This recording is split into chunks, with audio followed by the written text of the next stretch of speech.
안녕하세요. 박견입니다. 오늘은 중추신경계 작용 약물의 마지막 시간으로서 항우울 약물을 다루도록 하겠습니다. 먼저 우울증의 개요를 알아보겠습니다.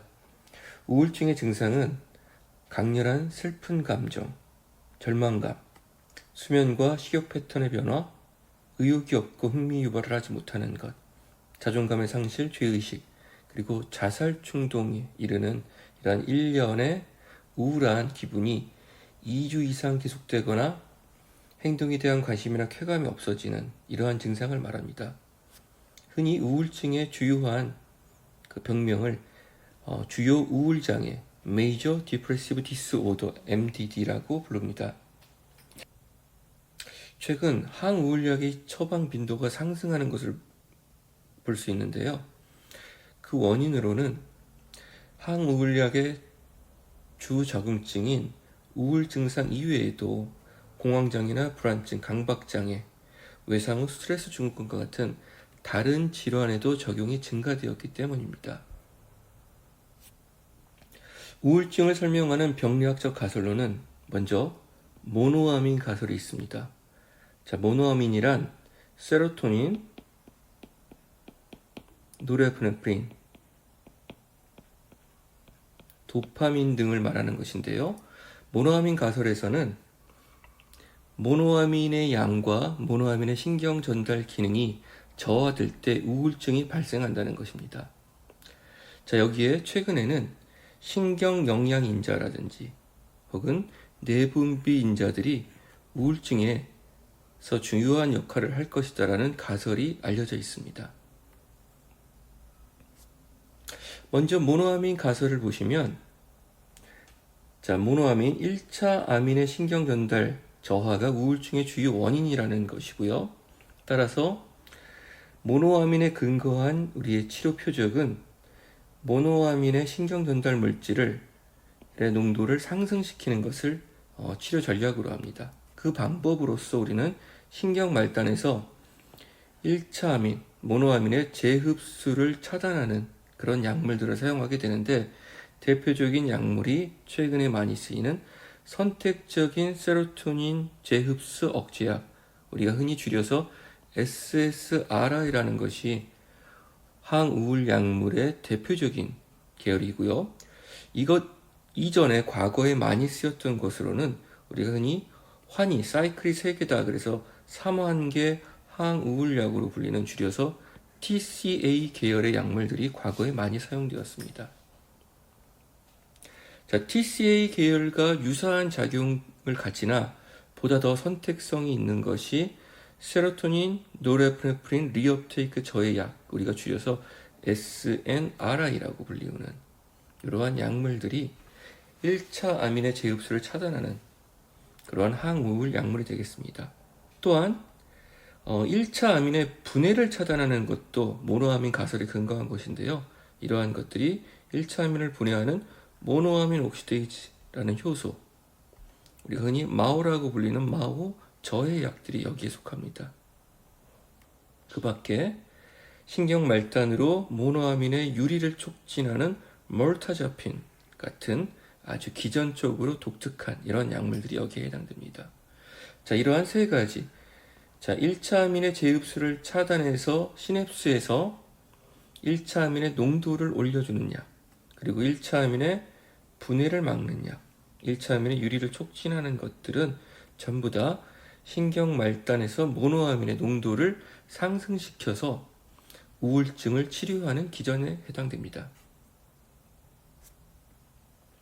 자, 그림으로 확인을 해보시면요. 자, 여기 보시는 것 같은 타이로신으로부터 만들어지는 노르에프네프린, 그리고 트립토판을 전구체로 만들어지는 세로토닌, 이러한 모노아민들이 베시클 안에, 소포체 안에 저장되어 있다가 어떠한 그 신호를 받으면 이런 것들이 신경 말단으로 유리되게 됩니다.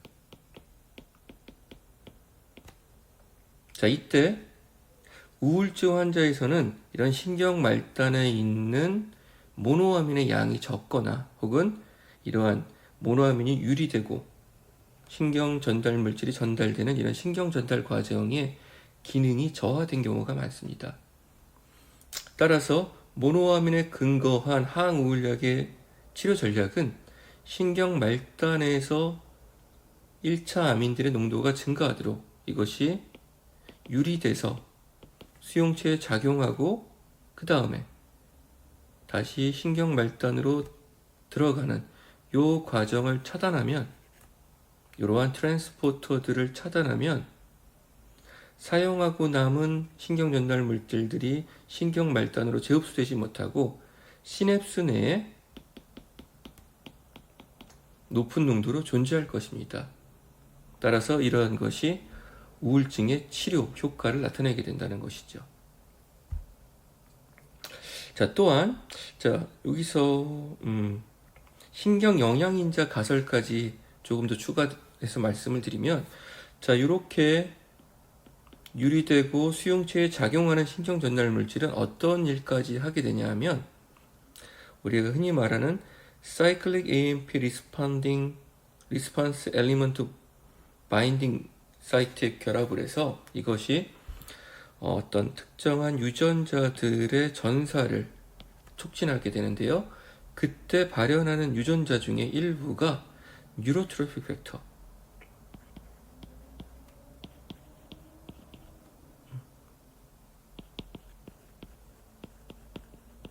구체적으로 BDNF라고 하는 Brain Derived Neurotrophic Factor, 두뇌에서 유래한 두뇌 유래 신경 영양인자,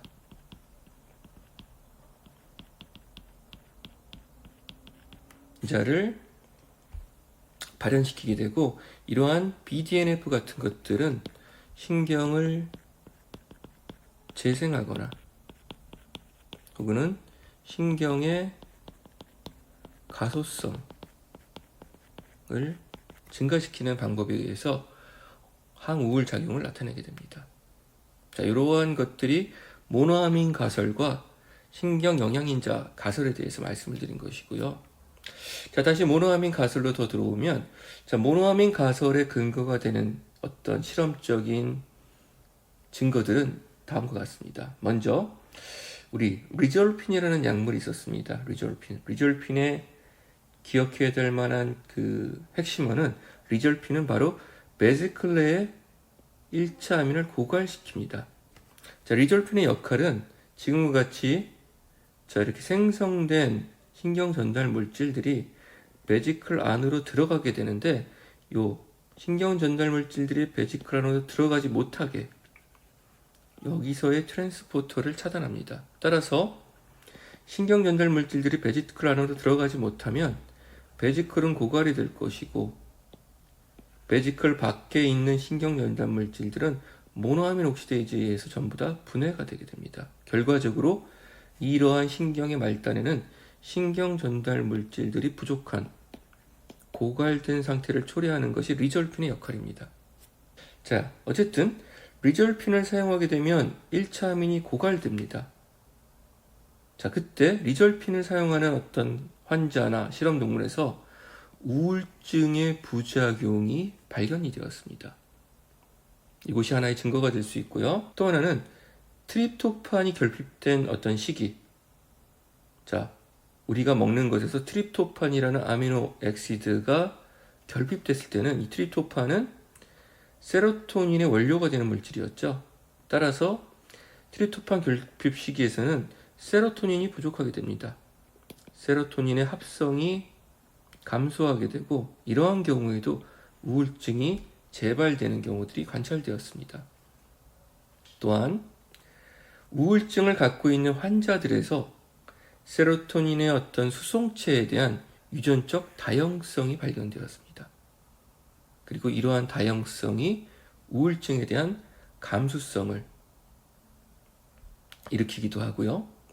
또 하나, 우울증 환자에서 세로토닌이나 노르에프네프린 수용체의 발현 변동을 발견돼서 결과적으로 우울증과 모노아민의 역할 사이에 굉장히 밀접한 관계가 있다는 걸 알 수 있었습니다. 그리고 마지막으로 현재 사용하고 있는 모든 항우울약은 1차 아민에 대한 작용이 반드시 있습니다. 따라서 우리의 우울증과 1차 암인은 우울증의 모든 증상과 성격을 1차 암인으로 다 설명할 수는 없지만 1차 암인을 빼놓고는 우울증을 설명할 수는 없습니다. 하지만 이러한 그 모노아민 가설은 어떤 약점을 갖고 있는데요. 어떤 우울증의 특정한 그 부분에 대해서는 모노아민 가설로 설명되지 않는 부분이 있습니다. 그런 약점을 보시면 먼저 우리가 가설로 세웠긴 하지만 실질적으로 우울증의 환자에서 그 환자의 두뇌를 꺼내서 1차 암인의 농도를 실질적으로 측정한 적은 없습니다. 불가능하겠죠. 살아있는 환자에서. 우리의 가설을 실질적으로 두뇌에서의 농도를 측정해 본 적은 없다. 그리고 두 번째로 최근에 항우울약을 개발하는 연구 과정 중에는 1차 암인과 전혀 관계가 없는, 예를 들면 글루타메이트 안타고니스트, 여러분들이 전신마취제에서 배운 뭐가 있을까요? 케타민 같은 것들. 자, 이러한 것들 혹은 멜라토닌 아고니스트와 같이 1차 암인과 전혀 관계가 없는 이러한 약물들이 아주 우수한 항우울약 효능을 보여주고 있고, 그러한 것들로 후보 약물들이 개발되고 있습니다. 자, 그러니까 모든 우울증이 1차 암인과 관계 있는 건 아닙니다. 대체적으로 1차 암인과 관계 있지만 모든 것이 1차 암인으로 설명할 수는 없다. 이러한 약점이 있고요. 또 하나, 자, 요것이 굉장히 중요한데요. 우울증을 연구하는 사람들한테는. 자, 기존적으로는 모노아민의 농도를 올려주면 우울증이 개선이 돼야 된다는 것이 모노아민 가설의 핵심입니다. 하지만 우리가 모노아민 가설의 근거에서 만든 약물들, 예를 들면 SSRI 혹은 TCA 약물들을 사용하면 약물을 투여한 직후 바로 1차 암인의 농도 상승은 일어납니다.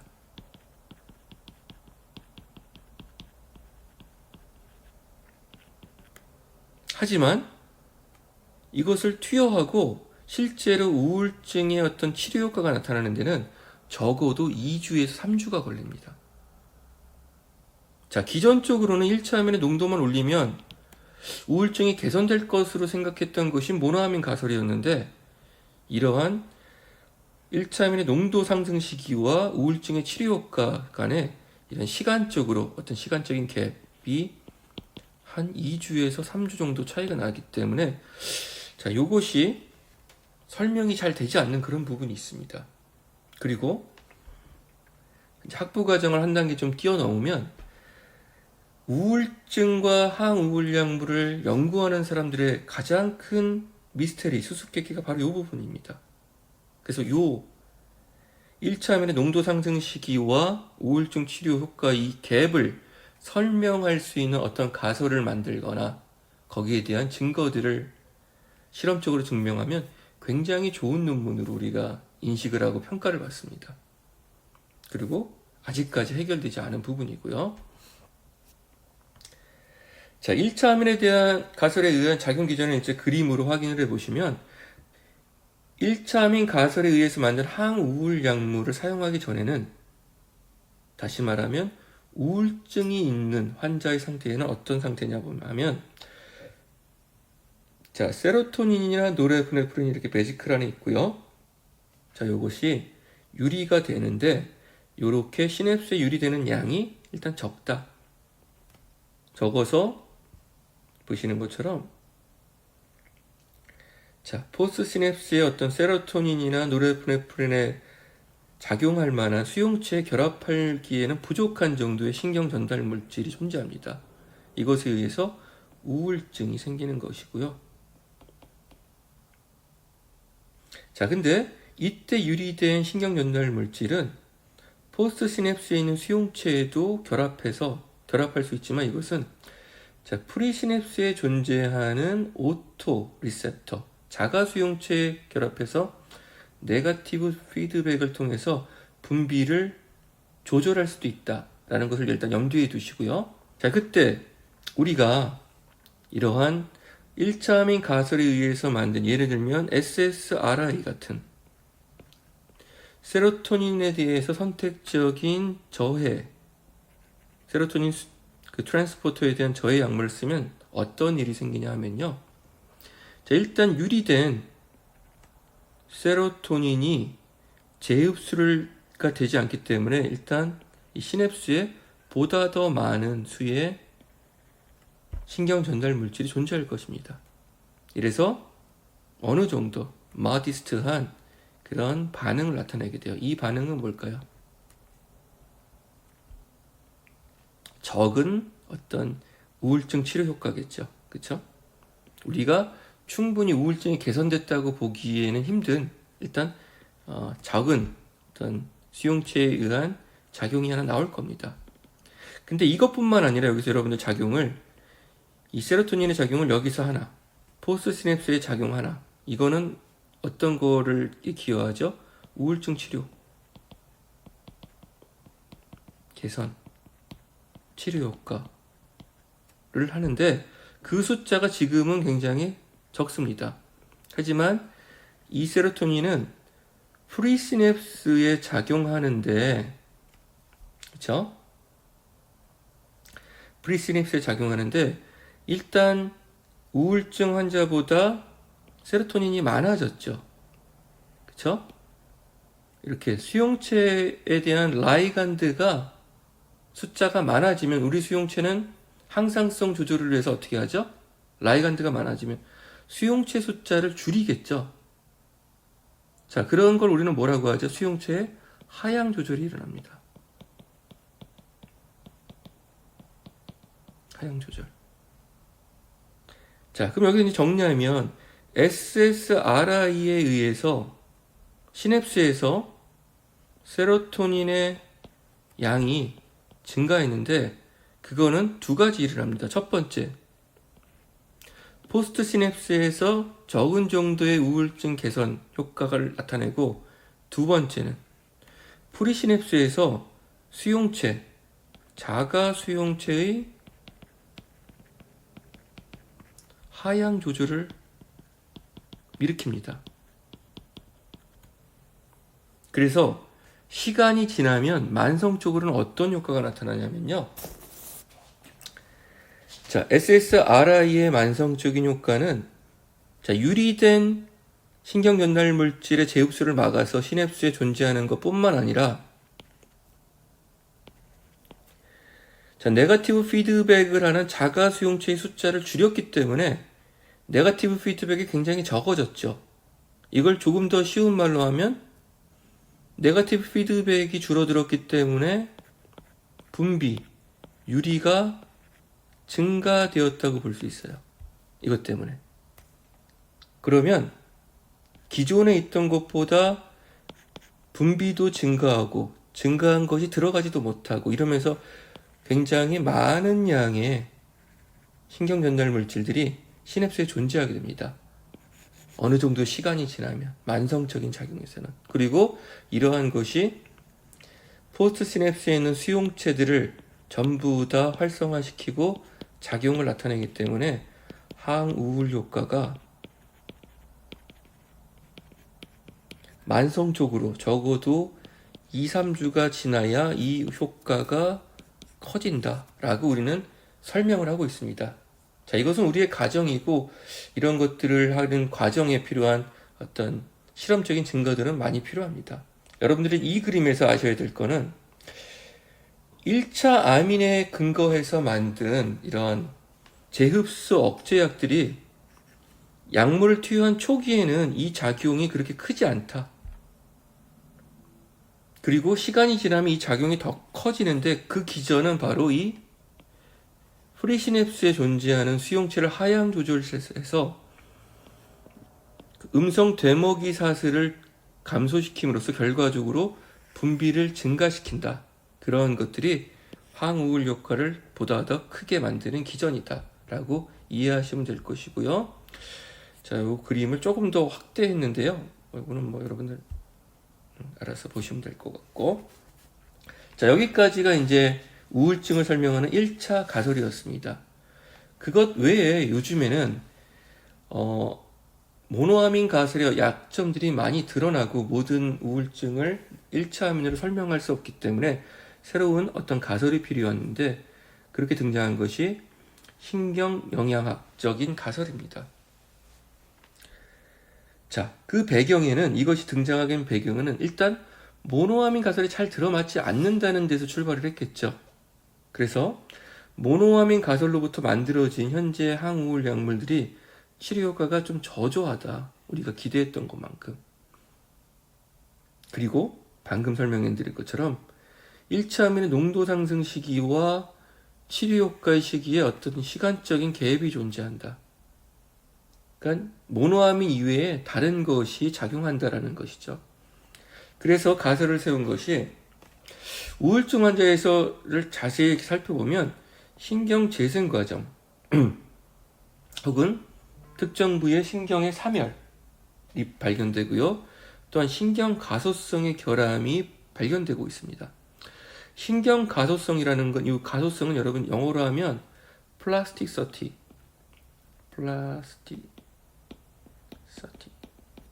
우리 플라스틱 아시죠? 플라스틱. 이렇게 단단한 쇠붙이 말고 이렇게 휘는 플라스틱의 그 성질을 우리가 단적으로 얘기하면 뭐죠? 유연함이죠, 유연함.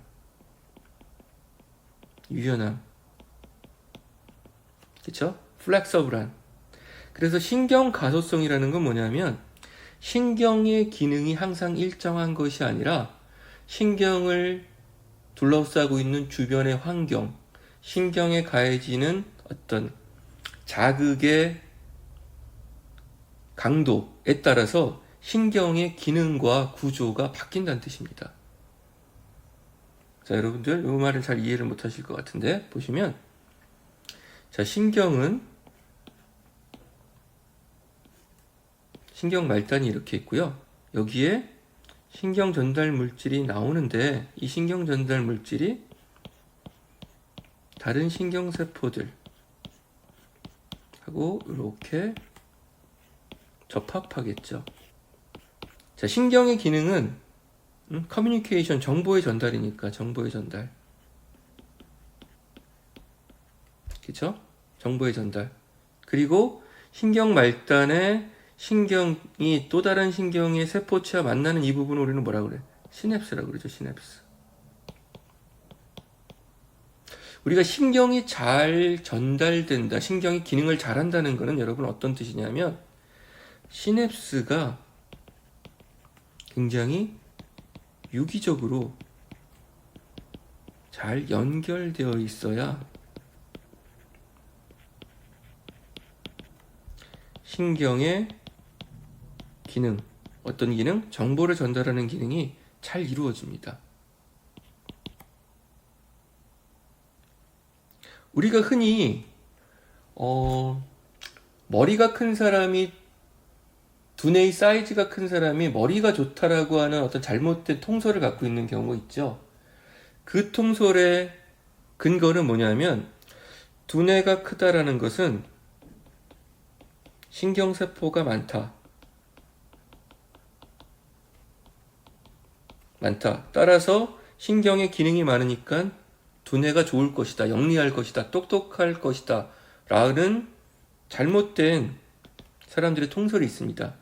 정확하게 이제 여러분들이 신경에 대해서 공부를 하시면 보다 더 정확한 말은 단순히 신경세포의 숫자가 많은 게 두뇌가 잘 작동하는 것이 아니라요. 중요한 건 시냅스가 잘 이루어지는 겁니다. 시냅스가 그걸 조금 학문적으로는 유기적으로 연결되어 있다라는 말이에요. 단순히 신경세포가 많으면요, 오히려 정보의 전달이 엉키고 막히고 해서 비효율적인 정보의 전달이 됩니다. 자, 그런 경우가 뭐냐면 단적으로 여러분들 자폐증 환자들 있죠? 자폐증 환자의 경우가 일반인에 비해 신경세포의 수가 굉장히 많습니다. 그런 것들이 너무나 많아서 엉겨 있는 상태예요. 신경세포의 숫자는 많은데 이것이 유기적으로 잘 연결이 되지 못했기 때문에 기능을 잘 못하는 상황. 그런 것들이 자폐증이고요. 근데 이러한 것들이 시냅스가 잘 연결이 된다고 하면요, 정보의 전달이 굉장히 효율적이고 빠르게 잘 전달될 것이에요. 이러한 것들이 우리가 흔히 말하는 신경의 기능이 잘 된다는 것인데, 자, 이렇게 신경은 주위의 환경과 어떤 자극에 따라서 시냅스가 적절한 자극과 신경이 기능을 하기에 적절한 환경이 조성되면요, 시냅스가 잘 유지되고 많이 유지가 되고요, 이런 접점이 많아지고, 어떤 자극이 없거나 환경이 열악하면 이런 시냅스의 연결들이 없어집니다. 자, 이런 식으로 신경과 신경의 연결, 신경과 신경의 그런 기능과 구조가 신경을 둘러싼 환경이나 자극에 따라서 가변적으로 변하는 현상, 그걸 우리는 신경 가소성이라고 그래요. 가소성.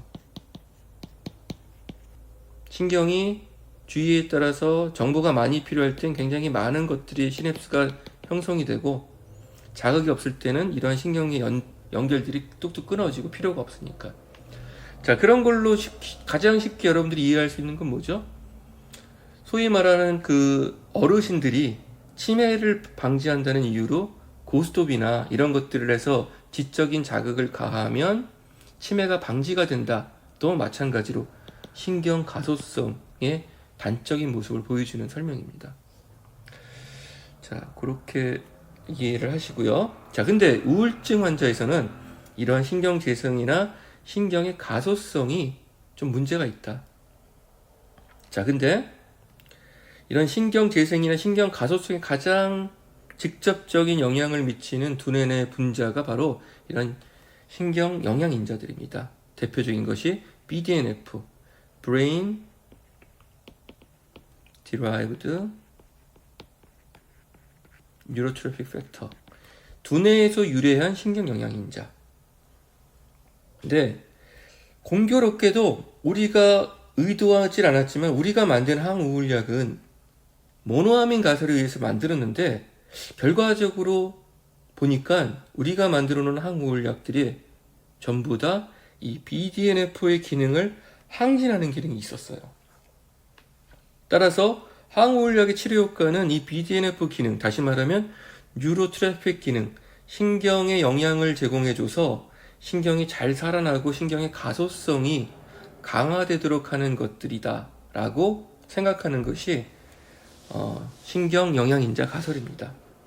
자, 그 근거는 보시면, 실험적인 근거는 여러 가지 스트레스나 통증, 그리고 그 BDNF 감소와 우울증이 연관되어 있습니다. 우울증 환자에서 많은 사람들이 스트레스에 더 취약하고요. 그 다음에 통증과 같은 어떤 그 만성 통증을 함께 갖고 있는 경우들이 많고요.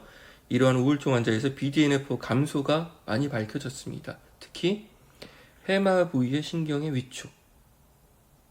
신경이 위축됐다는 건 무슨 말인지 아시겠죠? 신경이 그 부분이 사멸돼서 그 부분이 마치 쪼그라든 것처럼 보이는 거예요. 자, 그래서 해마가 소실돼서 우울증을 보이는데, 여러분들 지난 시간에 우리 신경퇴행성 질환 배웠죠? 그러면 이것과 비슷한 일들이 일어나는 그 질환이 뭐였죠?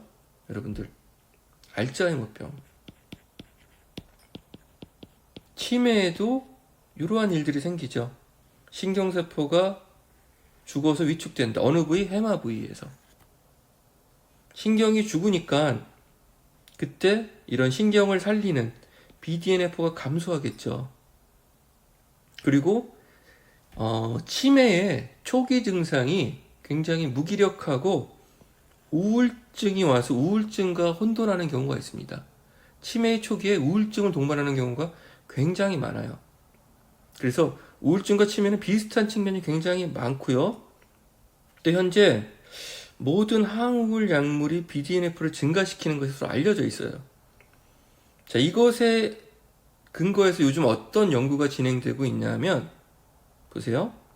병리학적으로 지금 우울증과 치매의 공통된 부분이 있어요. 뭐죠? 여기서 공통적으로 BDNF가 감소해. 그리고 해마가 위축돼. 그리고 치매에서도 우울증이 나타나. 그런데 치매 치료약은 지금 몇 개 없죠. 치매 치료약은 여러분 배운 데지 몇 개가 있죠? 현재 4가지 종류뿐이 없어. 근데 우울증 치료약은 수십 가지가 있습니다. 수십 가지. 그리고 이 수십 가지는 전부 다 뭘 지금 다 승인받은 거야. FDA에서 승인받은 거야. 적응증이 항우울약으로만 된 거지. 일단 얘네들은 사람이 써서 크게 독성이나 이런 것들은 이미 다 검증된 약물들이죠. 그래서 현재 치매를 연구하는 하나의 접근법으로 뭘 하고 있냐면 이미 FDA에서 승인받은 항우울 약물을 가지고 항우울 약물들이 전부 다 BDNF를 증가시키니까 이것으로 인해서 치매 치료에 어떤 효과가 있는지를 보는 연구들이 굉장히 많이 이루어지고 있습니다. 그리고 그중에 굉장히 긍정적인 결과를 나타내는 것들도 많고요. 그래서 이런 것들은 여러분들이 함께 알아두셨으면 좋은 그런 내용이라고 생각합니다. 자, 신경 영양인자의 어떤 구체적인 그런 작용 기전을 보시면, 자, 여기 보시면, 자, SSRI, 선택적인 세로토닌 재흡수 억제약에 의해서 만성적으로 이런 걸 쓰면 시간이 어느 정도 흐르면 세로토닌을 재흡수하는 수송체가 막히게 되고 많은 양의 세로토닌이 신경 말단에 존재하게 됩니다. 이것이 세로토닌 수용체 결합을 해서 세로토닌 수용체를 활성화시키면 여러 가지 일들이 있는데 그 중에 하나가 사이클릭 AMP가 증가되고 사이클릭 AMP의 반응을 나타내는 사이클릭 AMP 리스폰스 엘리먼트 바인딩 프로틴인 크랩이라는 프로틴이 마치 전사인자의 역할을 해서 이것이 어떤 유전자들을 발현시키는데 그때 발현되는 유전자 중에 하나가 BDNF다. 그리고 BDNF가 신경 가소성, 신경 보호, 신경 재생, 자, 그다음에 신경의 어떤 돌기들을 이렇게 생성시키는 이런 일들을 통해서 신경세포를 보다 건강하게 하고 우울증에서 감소된 이런 신경 가소성이나 신경 재생을 향상시킴으로써 우울증 치료 효과를 나타낸다 라고 설명하는 것입니다. 이것이 바로 신경 영양인자를 굉장히 자세하게 설명한 그림이에요. 자, 여러분 책에 있는 이제 설명으로는 이렇습니다. 자, 신경세포가 있고요. 자, 이 부분은 어느 부분을 확대한 것이냐면 제가 늘 신경세포를 그릴 때 아주 단적으로 이렇게 그릴 때 이 신경세포의 셀바디, 신경세포체 부분을 이 부분을 확대한 것이 그리고 여기 이제 수상돌기들로 이렇게 가지들이 있겠죠. 이 부분들을 확대한 것이 이 그림입니다. 자, 이 그림이고요. 자, 이때 우울증 환자의 경우에는 자, 여기 이제 또 하나가 또 얽히는데 우리 아까 자, 1차 아민 모노아민 가설에 설명할 때 뭐가 연결돼서 나왔죠? 뉴로트래픽 팩터 가설이 같이 나왔죠. 이번에 이제 요거랑 더해져서 뉴로트래픽 팩터 가설을 설명하는데 이제 뉴로 엔도크라인 그러니까 내분비 내용이 여기 그림에 포함되어 있네요. 그 말은 뭐냐면 우울증을 발생시키는 원인은 1차 아민의 저하도 되고 뉴로트로픽 팩터의 기능 저하도 되고 또 하나는 뭐냐면 내분비 변동, 쉽게 얘기하면 호르몬 변동이 원인이 되기도 합니다. 그 중에 우울증을 유발하는 것들 중에 하나가 이러한 스테로이드 호르몬, 글루코코르티코이드 혹은 또 뭐가 있을까요? 뒤에 우리 그 내분비 쪽에서 이제 공부를 할 텐데 이런 거 혹은 갑상선 호르몬 혹은 성호르몬 이런 등등이 변동이 됐을 때 우울증을 유발할 수 있습니다. 자, 이 그림에서는 글루코콜티코이드 자, 이거는 우리가 스트레스 받을 때 분비되는 스트레스 호르몬입니다. 일명 자, 그럴 때 요것이 CREB라는 전사인자를 억제하게 되고 그러면 BDNF가 감소되겠죠. 자, 이러한 경우에 이러한 신경세포체 말단에 이렇게 덴드라이트들 형성이 굉장히 잘 안 되어 있습니다. 이 덴드라이트가 가지를 잘 쳐야 이 부분에 다른 신경의 신경 말단이 결합하고 이 부분이 뭐가 되는 거죠? 시냅스들이 형성되는 것이죠. 그렇죠? 근데 이것이 가지치기를 안 하기 때문에 시냅스를 형성할 수 있는 부분이 적어지는 거예요. 그 신경이 제대로 기능을 할 수 없는 이러한 상태가 우울증의 상태입니다. 자, 이때 우리가 어떤 약물들, 우리가 지금 사용하고 있는 약물들을 사용하게 되면 BDNF가 증가하게 되고 그래서 이렇게 가지들을 많이 치게 되면 스파인이나 덴드라이트들이 가지를 많이 치게 되면 이쪽으로 다른 신경들의 신경 말단들이 접할 수 있는 부분, 즉 시냅스 부분이 많아지기 때문에 신경의 기능이나 신경 가소성이 굉장히 강화된다라는 뜻입니다. 그리고 그런 것들이 우울증의 치료 효과로 나타난다. 그래서 이런 돌기들이 늘어나고 있고요. 여기에 다른 신경의 말단이 이렇게 결합하는 걸 볼 수 있습니다. 자, 여기는 지금 붙어 있는 것 같지만 이 부분을 확대하면 이 부분이 뭐가 되는 거죠? 시냅스가 되는 거죠. 시냅스가 형성할 부분이 많아지는 겁니다. 아시겠죠? 자, 다음으로는 이제 그 1차 암인과 관계없는 새로운 방향의 항우울증 약물들이 개발되고 있는데, 자, 그러한 후보로서 글루타메이트 신경 전달이 관련이 되어 있습니다. 자, 우울증 환자에서 글루타메이트 수준이 굉장히 증가한 게 보고가 됐어요. 그리고 항우울약이 글루타메이트 유리를 감소시켰습니다. 자, 이러한 것에 이제 더불어서 우울증 분야에서 어떤 그 새로운 명제, 우울증 분야에서 어떤 그 진실과 같은 어떤 명제들이 알려졌는데 그게 뭐냐면 현재 우리가 사용하고 있는 우울증 약은 치료 효과를 나타내는데 오래 걸리죠. 2주에서 내지 3주. 자, 그렇기 때문에 자, 효과가 빠르면 빠를수록 more rapid 보다 더 효율적인 약이라는 것이 우울증에서 굉장히 우리가 필요한 니드가 됩니다. 지금까지 사용하는 약들은 너무나 우울증 그 치료 효과를 볼 때 시간이 많이 걸리니까 시간이 빨리 작용이 나타나면 나타날수록 이것이 효율적인 약이다. 효능이 높은 약이다. 라는 것이고요. 자, 그러한 사례로 케타민을 들 수 있습니다. 케타민. 여러분 배웠죠? 이거 어디서 배웠죠? 정맥 마취약으로 배웠습니다. 전신 마취약에서. 자, 케타민 하면 여러분들 기억해야 될 거 다시 한번 리뷰해 볼까요? 뭐 있죠? 마취의 특징이 특이하다. 해리성 마취를 한다. 그쵸? 마치 의식이 있는 것처럼 눈을 뜨고 있는 것처럼 보인다.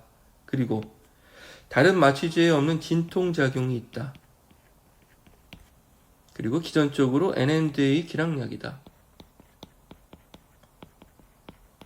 이러한 그 키워드를 여러분 기억하셔야 되고 또 하나 남용 가능성이 있는 스트리트 길거리 약물이다. 자, 그러면 여기선 다 됐어요. NMDA 수용체 기량약이라는 것이고 자, 케타민을 쓰면 항우울 효능, 그러니까 우울증을 치료하는 효과가 나타나는데요. 굉장히 빨리 나타납니다. 케타민을 투여하면 투여 후 2시간 이내에 치료 효과가 벌써 나타나. 그리고 치료 효과가 7일 동안 유지됩니다. 굉장히 환상적이죠. 그리고 우울증 환자의 3분의 2에서 치료 효과를 나타내고 있어요. 이게 굉장히 높은 수준입니다. 여러분. 또 하나, 기존의 그 항우울 약물에 효과가 없는 불응 환자들 있죠?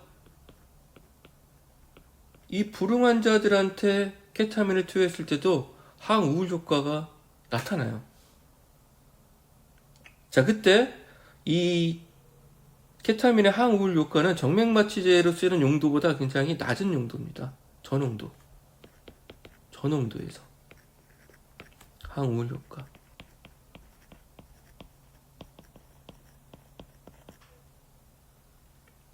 자, 그렇기 때문에 현재 이러한 글루타메이트, 케타민과 유사한 글루타메이트 기량약들을 우울증 치료제로 개발하려는 연구들이 많이 이루어져 있고요. 자, 그 근거로는 여기 보시는 것처럼, 자, 요 그림은 앞에서 우리가 봤던 요 덴드라이트에서 나타나는 이런 스프라이트 돌기들을 또 다른 어떤 실험적인 방법으로 보여준 거예요. 그러면 요것이 우리가 아까 봤던 그런 돌기들이고, 이 부분에 시냅스가 형성될 수 있는 부분이라고 생각하시면, 케타민을 투여했을 때 이러한 덴드라이트나 스프라이트가 굉장히 많이 생기는 걸 볼 수 있어요. 아까 그림이랑 똑같이. 그럼 어떻게 생각할 수 있죠? 이것에 의해서 BDNA4와 같은 뉴로트로픽 이펙트가 나타났다라고 이해하시면 되겠죠. 그렇죠? 그래서 그럼 케타민을 그냥 쓰면 좋겠는데, 케타민은 단점들이 좀 있습니다. 일단 첫 번째, 이것이 거리의 약물이에요. 남용되는 그런 가능성이 굉장히 많고, 이걸 반복 투약하면 독성들이 나타나는데, 거기에 대한 독성으로는, 자, 우리 아까 봤던 해리, 마취 같은 거 있고, 인지장애가 옵니다. 인지장애. 그리고 우리가 지난 시간에 배웠던 조현병과 같은 어떤 그런 양성 증상, 정신 이상 증상이 있고, 또 하나 독성으로서 간독성과 방광염 같은 이러한 뭐랄까요, 정맥마취제는 이 약을 환자가 투여받는 일이 그렇게 뭐 만성적으로 늘 하는 건 아니지만, 만약에 이걸 우리가 우울증 약으로 쓴다 그러면 이 약은 꾸준히 복용을 해야 우울증 예방 효과가 있고 평소에 우울한 기분을 떨쳐낼 수 있겠죠. 그러니까 기본적으로 우울증 약은 장기 치료 약물이 되는데, 이러한 독성들은 장기적으로 투여했을 때 굉장히 환자들이 견디기 어려운, 내약성이 떨어지는 부분들이죠. 따라서 케타민을 바로 쓰는 것이 아니라 케타민과 유사한 기전을 갖는 다른 약물들, 그러니까 이런 독성들이 완화되거나 약화되는 다른 약물들을 연구하는 그런 작업들이 지금 이제 진행되고 있습니다. 자, 마지막으로 이제 뉴로엔도크라인 팩터 보시면 내분비 인자들이 관련된 이제 우울증의 가설입니다. 뭐 쉽게 얘기해서 호르몬 분비가 비정상적일 때 정서적으로도 우울증이 온다는 것이고요. 그래서 우울증 환자에서 HPA 엑시스 축이라 그러면 뭐죠? H 시상하부, 뇌하수체, 그리고 아드레날, 부신수질로 이루어지는 이런 단계별로 내분비를 조절하는 한 축이죠. 이쪽이 상위 단계가 되고, 자, 이렇게 하면 여기서 부신수질에서 유래하는 호르몬이 뭐죠? 코티졸, 대표적인 것이. 혹은 안드로젠, 알도스테론 이런 것들이 나오죠. 자, 이럴 때 우울증 환자에서 이 축이 잘못돼서 코티졸 수치가 증가할 때 우울증이 생긴다. 자, 그것과 유사하게 밖에서 쓰는 외인성 그 글루코콜티코이드, 어떤 거지? 우리가 흔히 말하는 스테로이드 약물들 투여하면 우울 증상이 생긴다. 그 밖에 갑상선 호르몬이 조절이 잘못되면 이때도 우울증이 생길 수 있고, 성호르몬 조절 이상에 의해서 우울증이 생길 수도 있고, 특히 어떤 거죠? 여성들이 폐경기가 지나면 흔히 말하는 뭐라 그러죠? 갱년기가 오면서 우울한 증상들이 많이 나타나죠. 이런 것들이 전부 다 내분비적인 역할이 우울증과 관련이 깊다라고 하는 뉴로엔도크라인 팩터 가설입니다. 그래서 현재는 모노아민만도 아니고 신경영양 인자만도 아니고 내분비 인자만도 아니고 이 세 가지를 전부 종합적으로 통합해서 우울증을 이해하고 있습니다. 지금까지 여러분은 우울증의 병인과 그 우울증을 설명하는 가설들을 보셨고요. 자, 지금부터는 그러한 가설의 근거에서 우리가 사용하고 있는 주로 모노아민 가설에 의해서 만들어진 약물들을 하나씩 구체적으로 공부하도록 하겠습니다. 먼저 첫 번째, 선택적인 세로토닌 재흡수 억제약입니다. 우리가 흔히 줄여서 SSRI라고 불리고 있고요. 자, 이것은 화학 구조가 굉장히 다양한 항우울 약물 그룹입니다. 특징은 세로토닌 수송체에 대한 높은 선택성을 갖고 있습니다. 약 300배에서 3000배 정도 높은 선택성을 갖고 있는데, 이것의 기준은 이것의 과거에 쓰였던 사망계 항우울 약물입니다.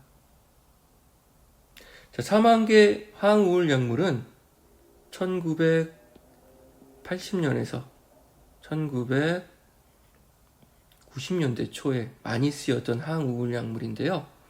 이 약물들은 기전이 노르에프네프린과 세로토닌 두 가지 신경 전달 물질에 대한 재흡수를 억제합니다.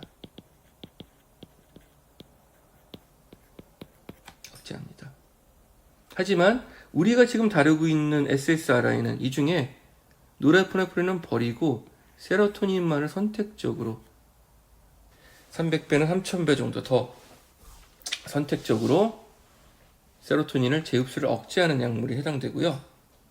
그리고 세로토닌에만 어떤 결합의 친화력이 있고 그 외에 나머지 수용체들, 콜린 수용체나 아드레날린 수용체나 히스타민 수용체에 대한 차단 효과가 없습니다. 그 말은 반대로 얘기하면 과거에 쓰였던 사망계 항우울 약물은 부작용이 있는데 그 부작용이 다 어디서 유래했냐면, 자, 노르에프네프린과 세로토닌 수송체를 억제하는 것 이외에도, 자, 콜린 수용체를 억제해서 항콜린 부작용, 아드레날린 수용체를 억제해서 나타나는 알파 수용체 부작용, 뭐 있죠? 저혈압, 기립성 저혈압, 그리고 항히스타민 효과, 졸림, 진정 효과, 이런 기타의 부작용들을 갖고 있는 것이 기존의 항우울제였습니다. 근데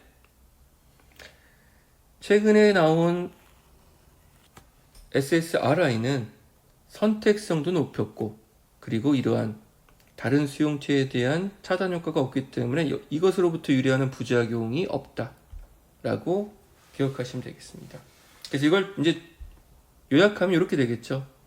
기존의 사망계 항우울약에 비해 적은 부작용, 그리고 상대적으로 안전하다. 그래서 현재는 과거의 항우울약인 TCA 계열, 우리 흔히 사망계 항우울약이나 모노아민 옥시데이즈 이니비터, 1차 아민 산화효소 억제약을 대체하고 있습니다.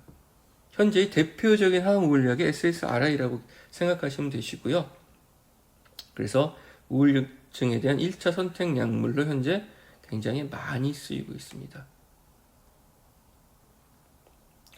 자, 현재 6종류의 SSRI가 사용 중입니다. 자, 그 중에 첫 번째로 나온 것이 플로우섹틴. 자, 이것이 여러분 우리나라에선 올림픽이 열렸던 1988년 최초로 나온 SSRI입니다. 플로우섹틴. 꼭 기억하시고요. 그 밖에 서트랄린, 시탈로프람의 입체 이성질체인 S, 시탈로프람, 그리고 플로복사민, 파록세틴. 자, 이러한 6종류의 약물이 있고요. 자, 이러한 약물은 주위에서, 저도 아직 SSRI 같은 것들을 복용해 보진 못했는데, 주위에서 우울증 환자이거나 혹은 우울증이 없더라도 이런 기분의 어떤 개선을 위해서 병원에서 처방을 받아가지고 SSRI를 복용해 봤던 사람들의 경험담을 들어보면 우리가 생각하는 것보다 이 약을 먹으면 굉장히 기분이 좋아지고 행복해진대요. 삶의 질이 올라가는 것 같은. 그래서 약을 복용하고 굉장히 만족도가 높다는 그런 평가들을 합니다. 자, 그런 것들은 이제 좀 여러분들 참고로 좀 알아두시고요. 자, SSRI의 작용은 기본적으로 약물 이름군에서 있듯이 세로토닌 재흡수 차단 하면 결과는 어떻게 될까요? 시냅스 내에 세로토닌의 농도가 증가할 것이고, 그렇죠? 이것이 세로토닌 수용체에 작용해서 이제 항우울 이제 효과가 나타나겠죠. 근데 결정적인 거, 치료 효과에 최소 2주가 소요된다. 2주가. 요거를 이제 해결해야 되는 게 문제죠. 자, 근데 정상인에게는 중추를 막 흥분시키거나 기분 상승의 효과가 없다고 돼 있어요. 근데 실제로 먹어본 사람들에 의하면 모르겠습니다. 그분들이 일종의 정상보다는 환자에 가까워서 그럴지 모르겠지만 굉장히 기분 상승 효과를 본인들은 많이 느꼈다고 합니다. 자, 일단 여기서 이 슬라이드에서 여러분들이 아셔야 되는 꼭 중요한 내용. 자, 세로토닌의 6가지 종류의 이름들을 꼭 기억하셔야 되고요.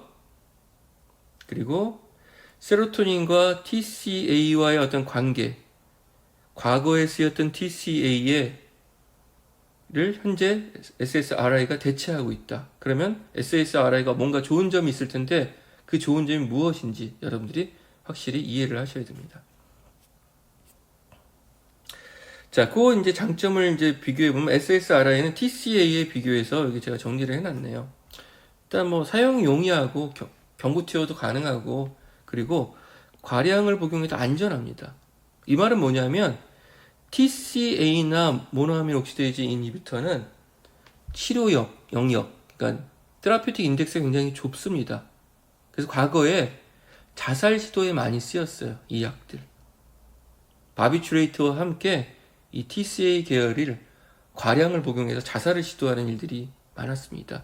그래서 과량에도 안전하다. 그리고 내약성이 우수하고 비용이 이것이 TCA보다는 뒤늦게 나온 신약이지만 첫 번째 나온 게 1988년이죠. 지금으로부터도 한 30년 전이니까 이미 다 라이센스가 풀리고 제네릭한 것들로 약물 가격이 비싸지 않습니다.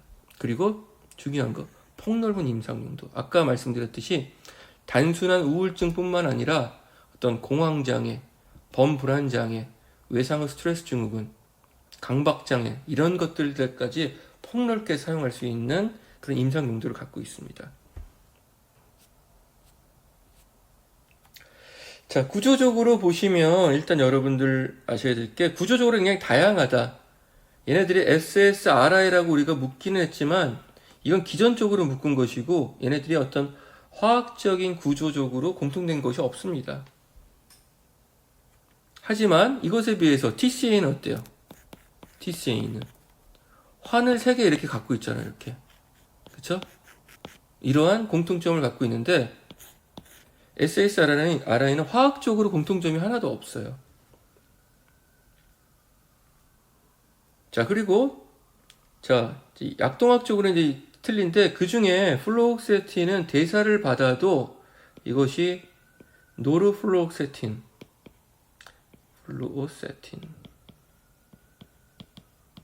쉽게 말하면 여기 있는 메틸기가 없어지는 거죠. 탈메틸화 되는 겁니다. 그렇게 되는데 이 노르플로옥세틴도 활성형이야. 활성대사체. 그래서 플로옥세틴은 활성대사체를 갖고 있기 때문에 얘가 SSRI 중에서 반감기가 제일 길다. 기억해 두세요. 반감기 제일 길다.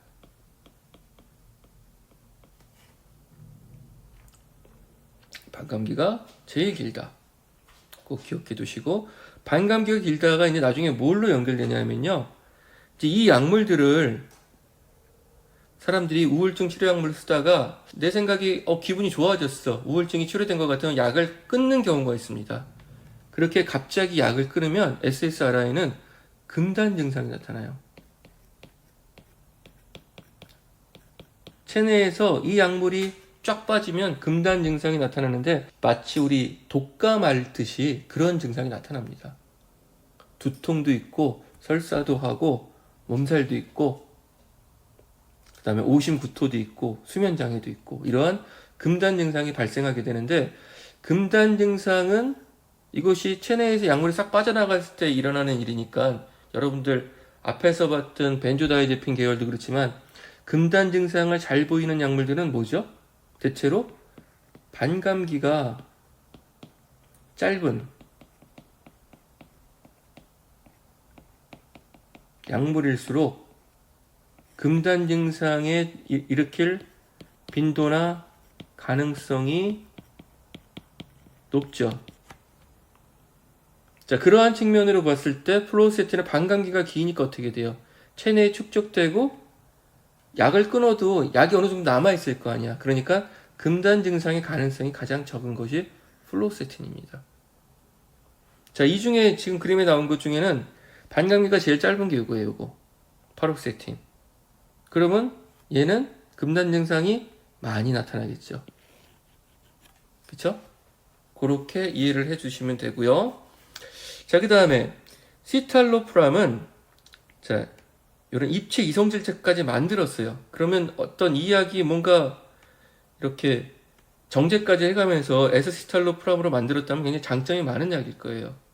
나중에 보시면 알겠지만 SSRI가 갖고 있는 그런 치료 효과뿐만 아니라 이것이 세로토닌 수용체를 매개해서 나타나는 부작용들이 많습니다. 근데 그런 부작용들이 비교적 적은 것이 S시탈로프람이에요.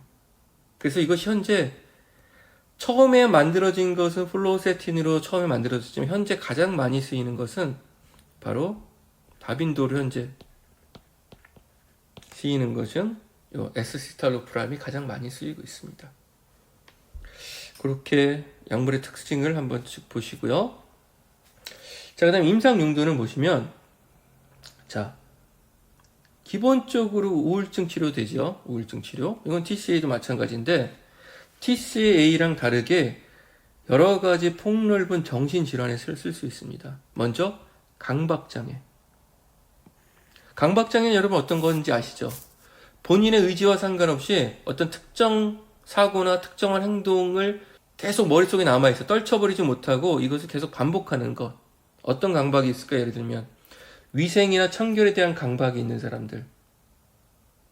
그러니까 비누로 손을 닦고 그래도 청결에 대한 강박이 있어서 손을 여러 번 닦고 심지어는 아주 심한 사람들은 뜨거운 물에다가 손을 데일 정도로 뜨거운 물로 손을 닦는 사람들이 있습니다. 그런 것들 강박장애 아니면 어떤 정리 정돈의 강박이 있는 사람들은 자기의 물건들을 비정상적으로 이렇게 줄을 맞춰 놓는 그런 것들이 강박장애입니다.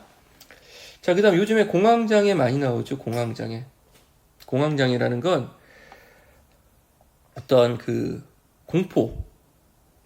우리가 흔히 말하는 공황 발작이라는 것이 있습니다. 공황 발작. 공황 발작이 예측할 수 없이 반복적으로 일어날 때 그 질환을 공황장애라고 그래요. 그러니까 공황 발작은 어떠한 현상이고 공황장애는 질환의 이름입니다. 그럼 공황 발작은 뭐냐면 갑작스럽게 극도의 공포감이 다가오는 거예요. 느끼는 거야. 특별한 이유 없이 갑자기 내가 극도의 공포감을 느끼고 그것이 신체의 변화, 예를 들면 심계항진, 땀이 나거나 몸이 떨리거나 특히 위험한 거는 호흡을 못하거나 마비가 생기거나 불안증이 생기는 것. 자, 이런 것들이 수분에 걸쳐서 그리고 오랫동안 지속될 때 우리는 이걸 공황 발작이라고 합니다. 그리고 이런 공황 발작이 반복적으로 예측할 수 없이 나타날 때 공황 장애라고 그래요. 최근에 연예인들이나 이 공황 장애를 갖고 있는 사람들이 많죠. 자, 그다음에 이제 범불안증은 줄여서 GAD라고 불리기도 하는데요. 이거는 뭐냐면 특별한 이유 없이 불안감을 느끼는 사람들이에요. 가장 쉬운 예가 뭐냐면 우리 한자로 했을 때 기우라는 고사성어 있죠. 기우. 뭐죠? 하늘이 꺼질까 걱정하는 사람. 그쵸? 하늘이 꺼질 리가 없잖아요. 근데 그런 것을 걱정하는 여러분들 주위에도 매사에 걱정이나 불안감이 많은 친구들이 있을 거예요. 그런 분들이 일종의 어느 정도의 범불안증을 갖고 있는 것들이고요. 자, 그 다음에 이제 사회공포증. 자, 이거는 낯선 사람하고 얘기하거나 사회적으로 혹은 다른 사람들 앞에서 연설하거나 이런 사회적인 상황에 대한 두려움이 큰 사람들. 그래서 그런 걸 회피하고 싶은데 회피하지 못할 때 불안 반응을 보이는 사람들이 사회공포증이 있는 겁니다.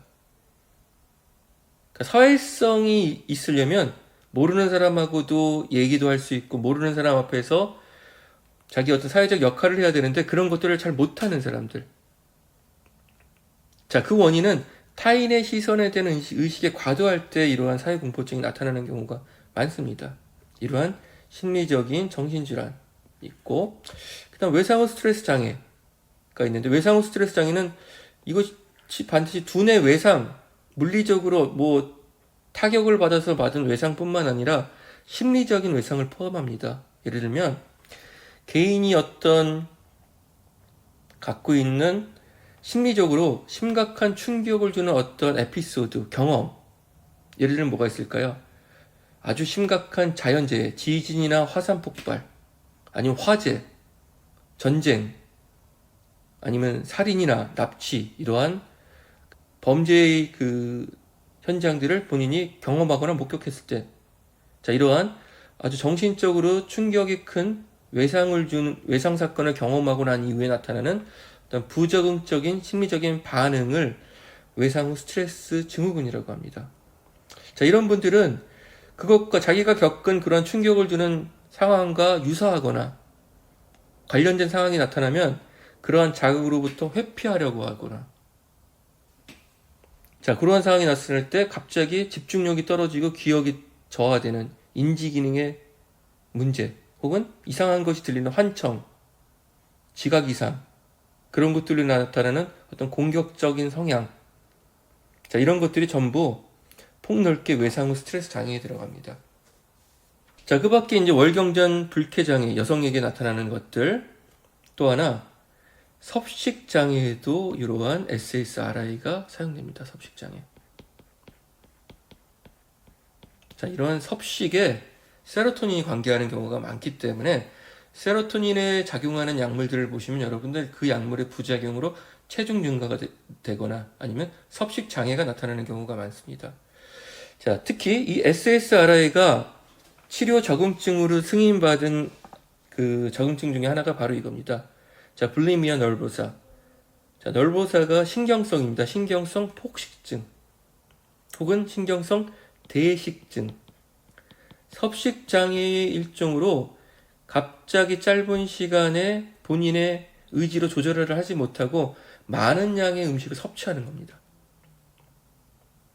하지만 다이어트에 대한 어떤 강박, 체중 조절에 대한 그런 강박, 그리고 본인의 어떤 의지로 조절하지 못했다고 하는 어떤 그 뭐랄까 자책감, 이런 것 때문에 곧이어서 음식을 제거하는 방법을 사용합니다. 예를 들면 구토를 하거나 하재를 쓰거나 그런 방법으로 다시 이렇게 폭식했던 음식들을 우리 체내에서 제거하는 그러한 행동들이 뒤따르게 되는데, 그러한 것들을 신경성 폭식증, 신경성 대식증이라고 부릅니다.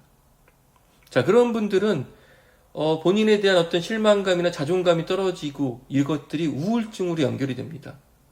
자, 그때 이런 SSRI를 쓰면 섭식에도 영향을 주고 그때 나타나는 우울증도 개선을 해줬기 때문에 플루오세틴이 여기에 대해서 승인을 받은 그런 약물이 해당됩니다. 자, 이렇듯 보시듯이 SSRI는 우울증 이외에도 여러 가지 폭넓은 정신심리질환에 사용될 수 있는 장점이 있습니다. 반면에 과거에 쓰였던 TCA는 우울증에 플러스 무엇과 또 많이 쓰이냐면 TCA는 통증 질환,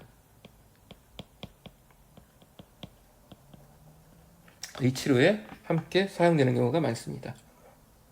자, 약동학적으로 보면 아까 말씀드린 것처럼 플루오세틴은 활성 대사체를 갖는다. 그리고 이것이 반감기가 이거의 3배쯤 되니까 반감기가 가장 긴 약물이 플루오세틴이다. 꼭 기억해 두시고, 따라서 금단 증상 잘 안 나타난다. 여기 보시면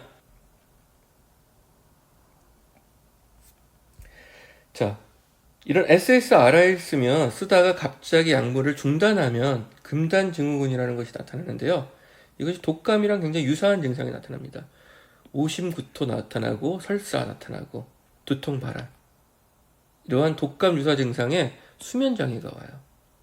그리고 감각 운동 장애, 인지 장애 같은 것들이 오는데, 이러한 금단 증후군이 발생 빈도가 높은 것이 파로세틴, 벤나파신이라고, 요거는 뒤에 이제 좀 이따 배울 건데, 이 약도 하여튼 우울증에 사용되는 건데 반감기가 이 두 가지가 전부 다 반감기가 짧은 약물입니다. 그리고 반감기가 가장 긴 플루오세틴은 발생 빈도가 가장 낮다. 그러니까 여러분들이 앞으로 약물들을 공부하실 때 금단 증상은 그 약물이 체내에서 소실되거나 이런 반감기에 굉장히 의존적이다. 그리고 체내에 축적되는 약물들은 반감기가 길어서 축적되는 약물들은 금단 증상이 잘 나타나지 않는다. 자, 세로토닌 그 재흡수 약의 이제 부작용을 여러분들 이해하셔야 되는데요. 자, 부작용이 어느 정도 있습니다. 하지만 과거에 쓰였던 약물에 비해서는 부작용이 굉장히 경미해요. 아까 봤던 것처럼 뭐 두통발한 불안 혼돈 위장장애 있는데 특히 위장장애가 왜 나타나냐면 여러분 세로토닌은 우리 몸속에 여러분들은 지금 두뇌에 있는 세로토닌을 지금 다루고 있지만 체내에 존재하는 양의 대부분은 위장관에서 분비됩니다. 그리고 위장관의 운동을 촉진시켜줍니다. 그래서 우리가 쓰는 SSRI가 두뇌에만 작용하는 것이 아니라 말초에 작용했을 때는 세로토닌의 작용을 항진시켜서 강화시켜서 위장관의 운동을 촉진하면서 위장장애를 일으킵니다. 그리고 또 하나 여러분들이 기억해야 될 거는 피로감도 있지만 성기능 약화 그리고 수면장애 일으킵니다.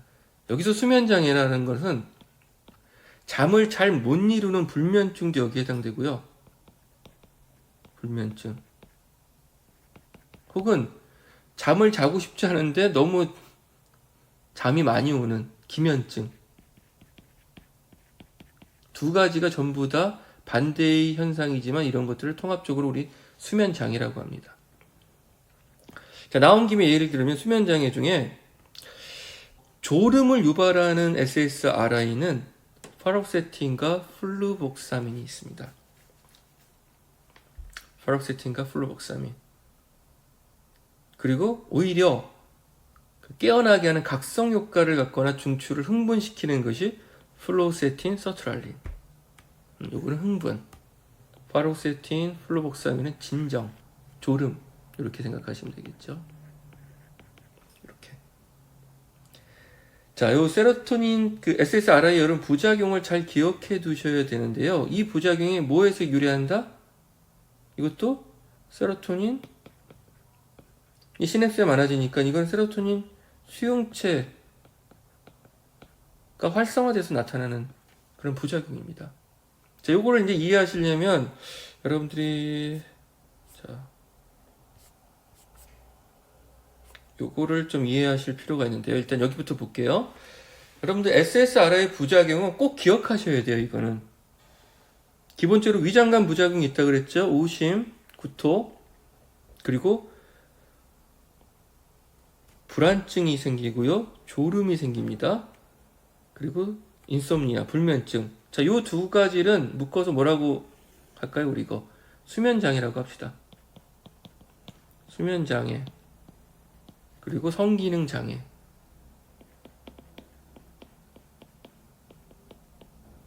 자, 여기서 말하는 성기능장애라는 거는 어떤 성적인 능력, 그러니까 발기라든지 사정의 능력뿐만 아니라 성욕과 관련된 것들, 그리고 그 다음에 성적인 어떤 쾌감을 느끼는 그런 감각적인 부분 모두 다 떨어지는 것을 말합니다.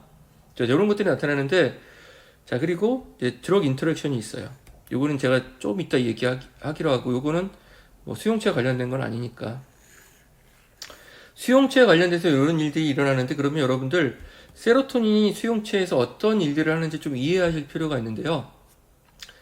자, 제가 이 필요한 것들만 지금 했는데, 사실 세로토닌은 이 수용체의 서브타입이 굉장히 많습니다. 지금 단순히 여러분 1A, 2A, 2C 하지만 이 서브타입이 수십 개가 되고요. 이것들의 작용이 굉장히 다양하고 서로 연결이 잘 되지 않습니다. 그래서 세로토닌 수용체 작용한다라는 단순한 말로 그 작용들을 우리가 유추할 수가 하기에는 너무나 다양한 일들을 해요. 자, 그 중에 우울증의 치료 효과 혹은 부작용과 관련된 것만 제가 이렇게 딱 모아서 왔는데요. 보시면 우리가 SSRI가 시냅스에 세로토닌을 올려주면 자, 이것에 의해서 우울증 치료 효과가 나타나고 그렇죠? 그리고 부작용도 나타나겠죠. 자, 그때 담당하고 있는 수용체의 서브타입이 다릅니다. 치료 효과를 나타내는 것이 바로 이거예요. 안티디프레센트. 자, 5-HT 세로토닌 1A 수용체에 작용하면 이게 바로 치료 효과가 돼요.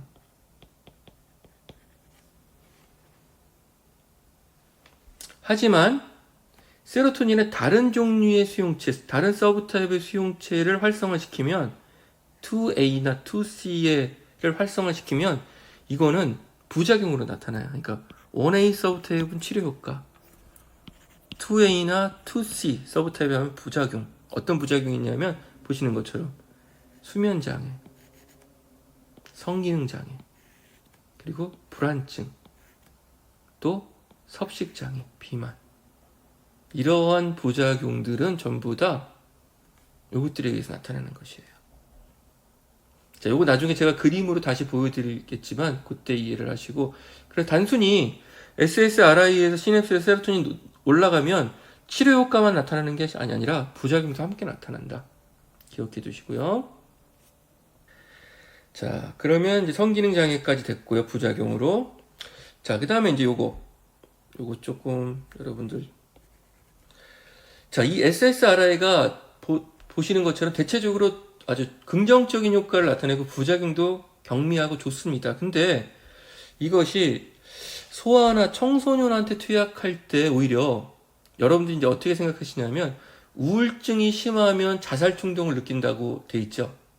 그렇죠? 실제로 우울증이 심해서 자살을 하는 분들도 있지만 최근에는 우울증을 치료하기 위해서 사용하는 항우울 약물이 오히려 자살 충동을 촉진한다라는 결과들이 많습니다. 그 대표적인 것들이 바로 소아나 청소년에 있어서 이런 SSRI들이 자살 충동을 일으킨다는 보고들이 있습니다. 그래서 만약에 SSRI를 이런 소아 강박장애나 소아의 우울증 치료에 사용할 수 있어요.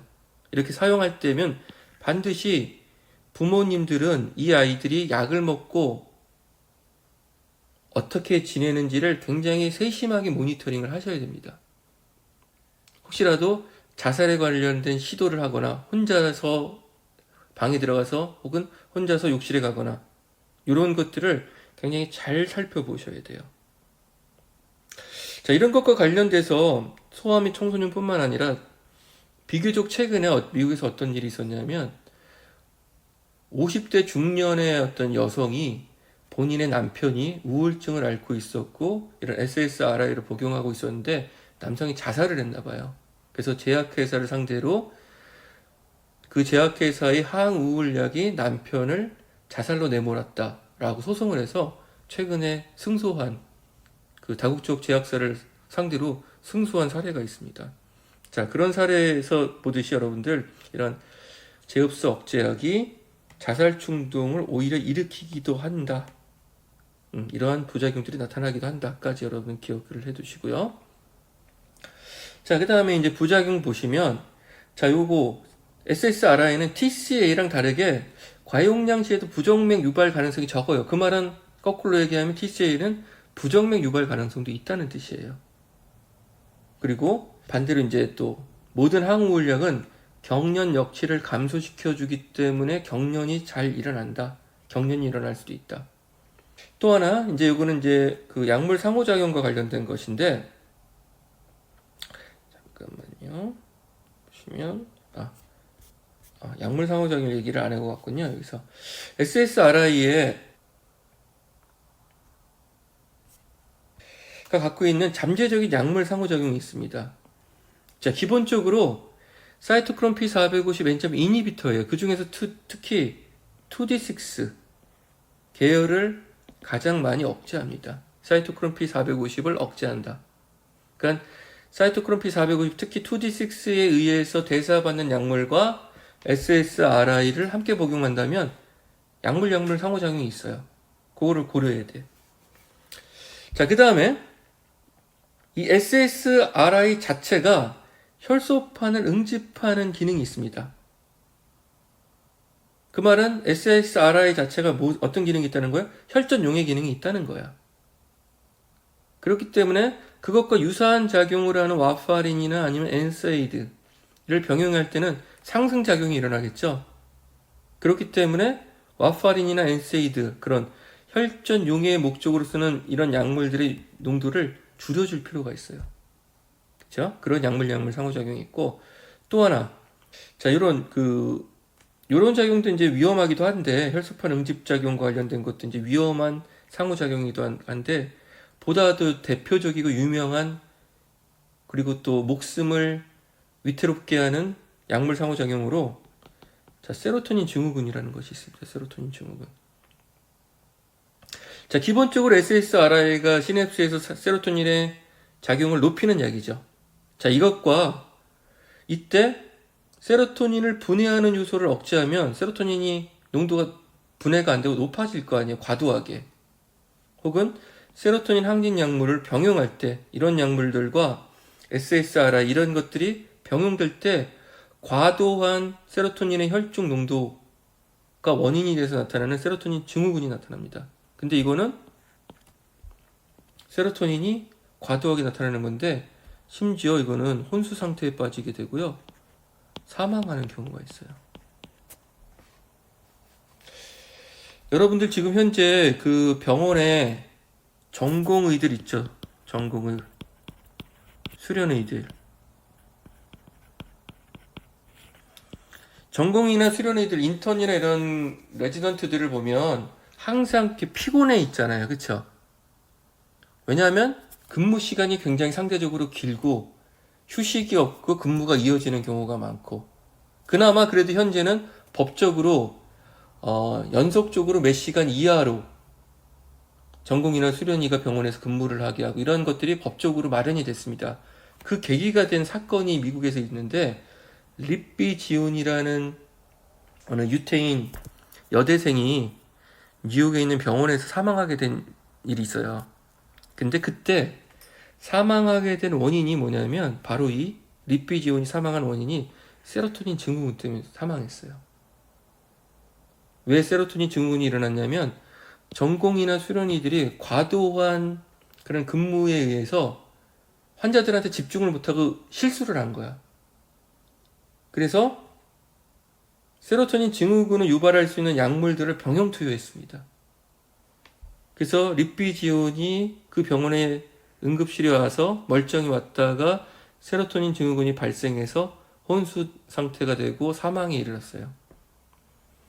근데 그 아버지가 변호사고 굉장히 잘 나가는 사람이야. 그래서 이 사건을 가지고 이거를 문제 삼아서 소송을 하고 해서 결과적으로 그게 시발점이 돼서 그 이후로 미국에서는 전공의들이 이렇게 과로로 인해서 의료사고를 발생시키지 않도록 전공이나 수련의들의 근무 시간을 법적으로 이렇게 제한하는 그런 사건이 된 것이 세로토닌 증후군입니다. 자, 그렇게 기억을 해두시면 좋겠고요. 자, 그래서 이제 세로토닌 증후군이 나오죠. 특히 모노아민 옥시데이즈. 이 모노아민 옥시데이즈에서 모노아민이 뭐죠? 세로토닌, 노르에프네프린, 도파민 이런 것들이죠. 그런 것들을 분해를 안 하는 약물이니까 그 중에 하나인 세로토닌이 농도가 높아질 수 있겠죠. 이것과 병용하면. 그때 여러 가지 일들이 일어나는데 보시면 일단 경련이 일어날 수 있다 그랬죠. 경련이 일어나요. 근육이 경련이 일어나. 근육이 경련이 일어나고 근육이 경직되면 체온이 상승돼 고열이 돼. 고열이 되면 심하면 혼수 상태가 되고요. 혈압도 오르고 혼돈 막 이런 것들이 일어나고 결국 심하면 사망에 이를 수 있습니다. 그래서 굉장히 위험한 부작용이 세로토닌 증후군이고요. 그것 말고 그 다음에 SSRI를 투약을 갑자기 중단하면 나타나는 증후군. 자, 독감하고 유사한 증상 그리고 수면 장애 이런 것들 나타난다고 그랬죠. 두통, 공황. 방광기 짧은 약물일수록 이것들이 위험이 높다. 대표적인 약물, 자, 파로섹틴, 그쵸? 기억하시면 되고요. SSRI 부작용 다시 한번 체크해 보시고 특히 성적인 성기능 부작용 이것 때문에 SSRI가 다 좋은데 복용 안 하는 사람들도 있어요. 그리고 약물 상호작용 제가 한 세 가지쯤 예를 들었습니다. 첫 번째 사이토크롬 P450 억제하는 기능, 그 다음에 혈소판 응집 억제, 판 응집 억제에 대한 그런 상승작용들, 유사한 작용 약물들끼리. 또 마지막에 뭐 있었죠?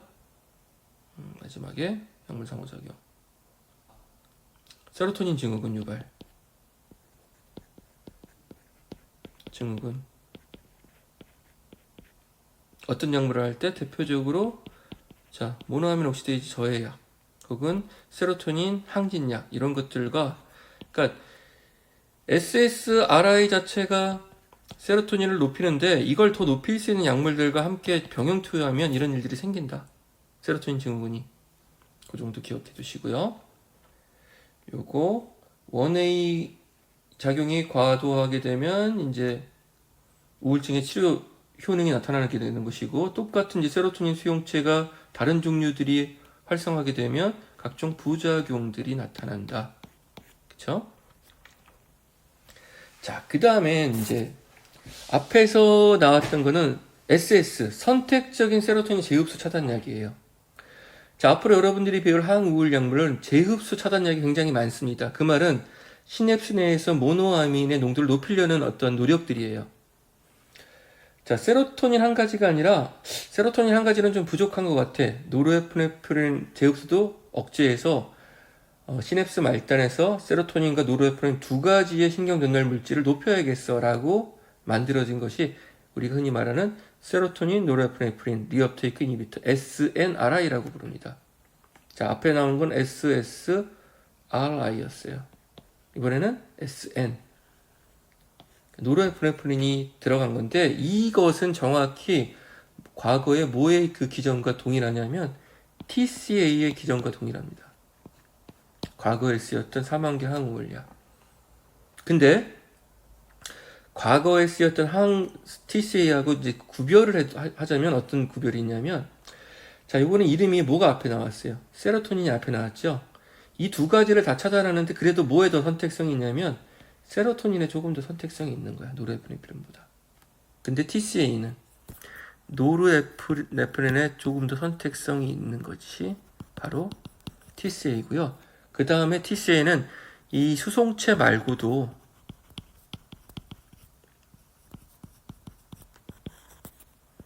각종 잡다한 수용체를 저해합니다. 대표적으로 콜린 수용체, 그 다음에 알파 수용체, 히스타민 수용체를 결합해서 억제해요. 그럼 나타나는 것들이 다 부작용이죠. 항콜린 부작용 어떤 거 있어요? 구갈, 이제 각종 분비가 마르는 거, 침이 마르고, 그 다음에 눈도 뻑뻑해지고, 안구 건조증도 오고, 빈맥 생기고, 그 다음에 배뇨 잘 안 되고, 변비도 생기고, 뭐 이런 것들이 있죠. 그 다음에 알파 수용체 억제하면 저혈압 생기고, 히스타민 수용체 억제하면 졸음 부작용 생기고. 그래서 TCA는 우울증 치료되지만 여러 가지 부작용들이 많은데, 그래서 요거를 문제점을 없애려고 만든 게 SSRI. 세로토닌만 선택적으로 하고 이런 것들 작용 안 하게 만든 것. SSRI. 그 다음에 지금 여기 있는 SNRI는 그 신경 전달 물질의 종류는 똑같아. 근데 둘 다 재흡수하는 것도 비슷한데 세로토닌에 조금 더 초점을 맞추고 나머지 수용체에 대한 어떤 선택성을 높인 게 여기 결합하지 않고 이 두 가지에만 집중하게 만든 게 SNRI입니다. 그러면 여러분들 이제 어떻게 생각하시면 되냐면, 보세요. 무조건 TCA보다는 이게 좋겠죠. 어떤 측면으로 좋아? 부작용 측면으로 좋아. 그쵸? 이 장점이 있어. 그 다음에 SSRI하고 비교하면 어떤 측면이 이게 좋아? 작용 기전이 하나 더 있어. 노르에프네프린. 그러면 SSRI에 의해서 치료가 되지 않는 사람들한테 이걸 써볼 수 있는 거야. 그죠? 그러한 어떤 역학관계를 좀 생각해 보시면 좋고, 여기에 해당되는 약물들이 벤나파신, 자, 발음이 조금 어렵습니다. 벤나파신, 그리고 여기서 메틸기가 떨어져 나간 활성대사체 데스벤나파신, 그리고 둘로세틴, 그 다음에 밀라시프란. 자, 특히 여기서 보시면, 자, 둘로세틴 같은 경우는 여러분 이름을 보면 마치 뭐 같아? SSRI와 비슷한 이름을 가지고 있죠. 요거를 잘 기억해야 돼. 자, 그래서 임상용도를 보시면, 자, SNRI는 SSRI 효과가 없는 우울증 환자한테 혹시나 노르에프네프린이 조금 더 올라가서 이 사람한테 치료 효과가 있지 않을까를 기대하는 거예요. 그리고 TCA나 마찬가지로 이 노르에프네프린이나 세로토닌이라는 이 신경 전달 물질은 둘 다 통증과 관련되어 있습니다. 진통 효과. 그래서 각종 통증 질환에 대한 치료 효과가 다 있어요. SNRI도 있고 TCA 계열도 있고. 자, 진통 경로에 이런 것들이 관련이 되기 때문에 이걸 올려주면 진통 효과가 커집니다. 둘 다. 자, 이거는 두 가지 수송체 결합을 차단하는 효과인데 세로토닌에 조금 더 선택성이 있다. 반대로 TCA 계열은 노르에프네프린에 조금 더 선택성이 있다. 그런 차이점들. 또 하나 차이점, 다른 수용체에 대한 친화력이 약하다. 그래서 부작용면에서 유익하다. TCA와 비교하면. 자, 둘로세틴 같은 경우는 간에서 대부분 대사되기 때문에 간질환 환자한테는 금기다. 그 말은 뭐예요? 간질환 환자에서는 대사가 되지 않기 때문에 혈중 농도가 높아지고 부작용이 나올 수 있기 때문이죠. 자, 보시면 이제 SNRI의 작용 기전을 이제 리핀코트에서 그림으로 이제 표시한 겁니다. 보시면 여기 지금 베지클 하나에 지금 다 들어가 있네요. 삼각형이 노르에프네프린, 그 다음에 꺽쇠처럼 생긴 것이 세로토닌인데 이것이 유리되고 재흡수가 되는 이 수송체를 막으면 이 두 가지가 둘 다 못 들어가는데 그 막는 것이 바로 벤나파신과 둘로세틴이다. 그러면 시냅스에 이 두 가지 신경 전달 물질이 모두 다 많아지니까 이것들이 작용해서 SSRI보다 하나 더 추가된 작용 기전을 갖는 항우울 작용을 기대할 수 있다. 그리고 나머지 알파 수용체나 히스타민 수용체나 콜린 수용체에는 작용을 하지 않기 때문에, 이런 작용이 없기 때문에 부작용이 적다. 뭐에 비해서? TCA에 비해. 그렇게 정리하시면 되겠죠.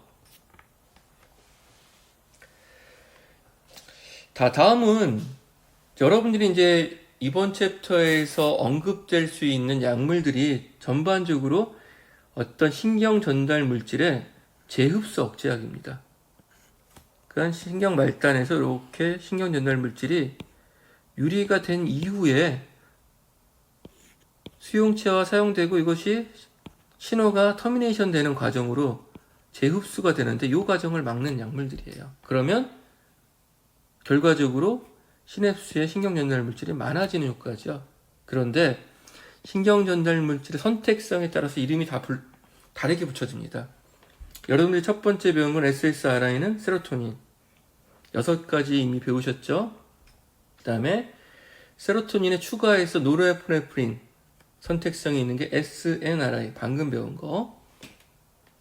자, 그리고 좀 특이한 거, 노르에프네프린과 도파민 재흡수를 막는 것이 부프로피온입니다. 부프로피온. 자, 부프로피온은 지금 요번 챕터에 나오는 건데 요거는 우울증 치료로 쓰이는 겁니다. 우울증 치료. 그리고 부수적으로 금연 치료제로도 써요. 그래서 우울증과 금연, 담배를 끊는 그 치료를 쓰이는 게 부프로피온인데, 여기서 한 가지 여러분들이 요거랑 헷갈리는 약물을 여러분들이 배운 적이 있어. 뭐가 있냐면 진정수면약 배울 때 여러분들 벤조다이제핀, 바비트레이트 배울 때 부프로피온과 이름이 비슷한 기전적으로 굉장히 특이한 순수한 항불안약을 배운 적이 있습니다. 자, 벤조다이제피냐 바비츄레이트는 두 가지 기능이 있었어요. 중추를 조금만 억제하면 어떤 기능? 항불안 기능. 조금 더 억제하면 수면 기능. 근데 한 가지 약물은 순수하게 항불안 효과만 나타내는 이름이 있었는데 그 이름이 요거랑 비슷해. 버스피론, 부스피론. 이거는 부프로피온. 배우고 한 며칠만 지나가면 헷갈립니다. 그러니까 여러분들이 오는 것들은 반복적으로 확인해 두시거나 아니면 이것과 관련된 시험 범위가 있다면 시험 직전에 이거는 반드시 확인하셔야 돼요. 자, 부스피론은 순수한 항불안약입니다. 이거는 수면 효과가 없어요. 기전적으로 세로토닌의 부분 효능약이고. 참고 삼아 제가 이렇게 했으니까 반드시 구별해서 기억을 해 두시고요. 자, 그 다음에 이제 사리라는 게 있습니다. 사리. 기전적으로 세로토닌 재흡수 억제도 하는데 세로토닌 수용체를 기량합니다. 여기에 굉장히 재밌어요. 거기에 해당되는 약물이 일단 트라조돈, 네파조돈, 어떤 조돈이란 이름으로 끝나는 것인데요. 요거를 이해를 좀 잘 하실 필요가 있어요. 사리.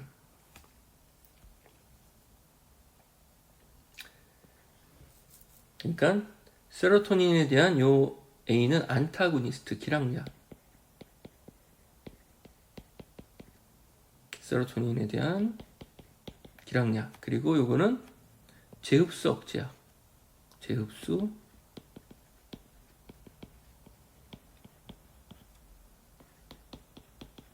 두 가지 기전이 있는데, 자, 이것이 항우울 약물의 그 치료 효과를 나타내는 건 이거겠죠. 이것 때문에 항우울 치료 효과.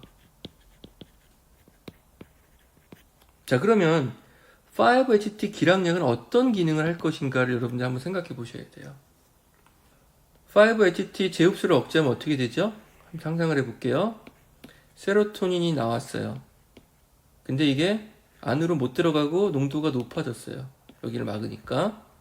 그래서 다음 신호에 있는 세로토닌 수용체들, 얘들이 결합했어.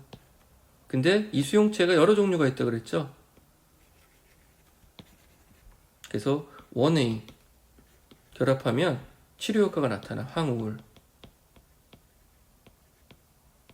근데 2A, 2C에 얘네들이 작용하면 이건 부작용이 나타나죠? 어떤 부작용들? 자, 성기능이 떨어지고 불안증이 생기고 또 뭐 있었죠? 또 수면장애가 생기고.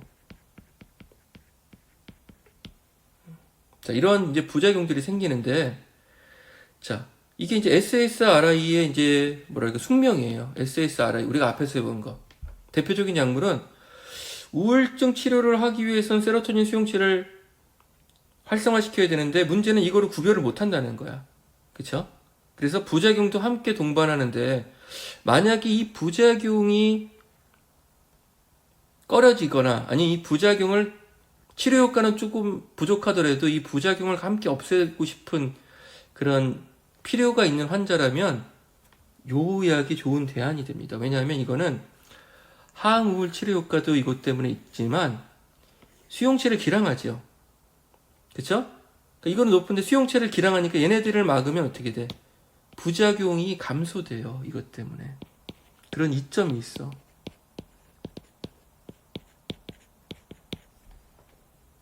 그래서 굉장히 기전적으로 재미있는 약이에요. 마치 예전에 여러분들 심혈관계 약물이나 아니면 아드레너직 효능 약물 배울 때 이런 거 배웠죠. ISA, Intrinsic Spartan Mimetic Agent. 그러니까 뭐라 그럴까? 자, 베타 차단약 중에서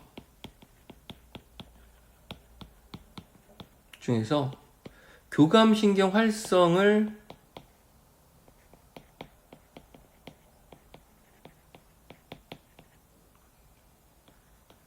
내재적으로 교감신경 활성을 갖고 있는 베타 차단약. 자, 이런 것들이 심하게 그 심장이 억제되는 것을 막아주는, 일부는 베타 차단으로 심장을 억제하지만 또 일부는 교감신경 활성이 살아있기 때문에 이런 부작용들을 줄여주는 그런 약물로 ISA 약물이 있었습니다. 그런 것과 유사하게 생각하시면 돼요. 자, 그래서 SARI, 수용체 기량하고 제흡수 억제는 요게 치료 효과, 요것이 부작용을 줄여주는 역할을 한다. 트라조돈, 네파조돈 기억하시고요. 그 다음엔 순수하게 노르에프네프린만 리업테이크 차단하는 게 레보세틴. 자, 이름을 보면 뭐가 있냐면 이것도 SSRI 같아요. 근데 그거랑 다르다. 그리고 이거는 우울증 말고 각종 공황이나 공황장애 혹은 어린이들한테 나타나는 어떤 ADHD 이런 것들에 많은 나라에서 사용되는데 마지막에 있는 두 가지 약물들은 어떤 이유인지 뭔가 안 좋은 점이 있을 거예요. 미국에서는 그 FDA 승인이 안 된 약들입니다. 두 가지 약물들은. 자, 그 다음에 이제 도파민 리업테이크 이니비터로 아미넵틴이라는 것이 있습니다. 아미넵틴. 자, 도파민 리업테이크를 억제하니까 어떻게 시냅스의 도파민이 높아지겠죠. 그러면 어때? 이거는 마치 마약 같은 혹은 암페타민 같은 그런 것들이 있겠죠. 어떤 쾌감. 그래서 남용 가능성이 많은 약이에요. 그래서 이것도 우울증 약으로 만들었지만 쾌감이나 남용 가능성 때문에 이것도 역시 미국에서 승인이 되지 않은 그런 약입니다. 그렇게 기억을 해두시면 될 것 같고요. 자, 그럼 이제 그 약물들을 조금 정리해 보면 여태까지 배운 약물들을 부작용 면으로 일단 비교를 해 볼게요. 이렇게 보시면 자, 여기까지 하면 여기는 뭐지? 앞에는 SSRI. 자, 그 다음에 네파조돈,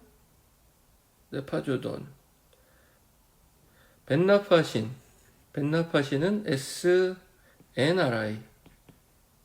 그쵸? 그 다음에 네파조돈은 SARI. 자, 부프로피온, 뭐였죠? 세로토닌하고, 이거 뭐였죠? 세로토닌하고 도파민. 프로피온. 자, 노르에프네프린이랑 도파민.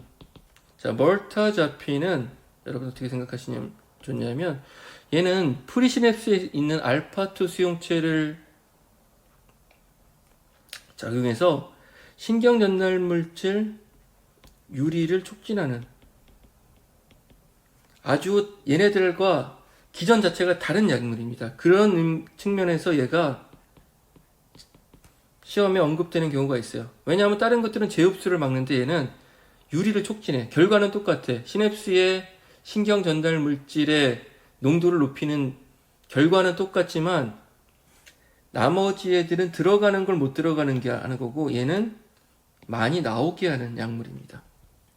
그런 것들이 차이가 있고요. 그래서 SSRI는 이렇게 줄 그어서 같이 보시면 기본적으로 약물 상호작용.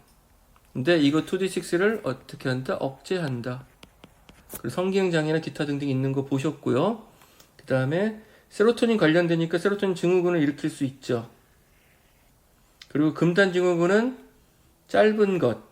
자, 파록세틴이나 플로세틴 같은 짧은 것들은 금단 증후군 나타날 가능성이 많고, 그 다음에 대체적으로 다 성기능장애 다 나타나죠. 공통적으로 수면장애 나타나고.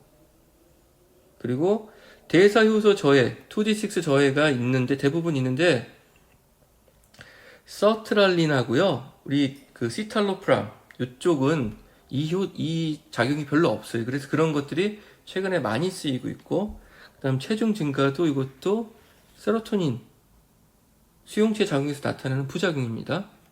요거 다 뭐야? 세로토닌 수용체 때문에 나타나는 부작용이에요. 자, 그 다음 벤나파신 보시면 벤나파신은 세로토닌도 작용하지만 여기는 그 노르에프네프린도 작용을 하는 거죠. 그쵸? 그런 것들이 있고. 그래서 얘는 SSRI가 아니기 때문에 대사효소 저해하거나 아니면 이런 체중 증가 부작용이 없고 이런 것들 보시면 될 것 같습니다. 그 정도.